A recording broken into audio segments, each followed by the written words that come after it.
आणि आता बातमी सर्वसामान्यांसाठी अत्यंत महत्त्वाची। पाश्चात्य देशामध्ये थैमान घालणाऱ्या झोंबी ड्रग्सची दहशत आता भारतातही पाहायला मिळते। या ड्रग्सच्या अंमलाखाली आलेली व्यक्ती एखाद्या झोंबीप्रमाणे हालचाल न करता तासनतास अशीच उभी राहते।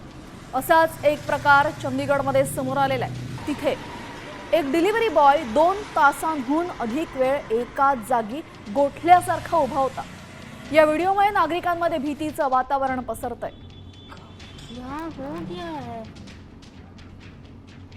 झॅलाझिन म्हणजे झोंबी प्राण्यांसाठीचं औषध आहे, जे आता अंमली पदार्थ म्हणून वापरलं जातं। या औषधाचं सेवन करणारी व्यक्ती पूर्णपणे शुद्ध हरपून पुतळ्यासारखी तासनतास उभी राहते। अंगावर जखमा होतात, त्या काळ्या पडतात आणि मांस सडू लागतं। हृदयगती आणि श्वास मंदावतो, ज्यामुळे ऑक्सिजनची पातळी खालावून मृत्यू होऊ शकतो। रशिया ते अमेरिका आणि आता भारतातही झॉम्बी ड्रगची भीती आहे।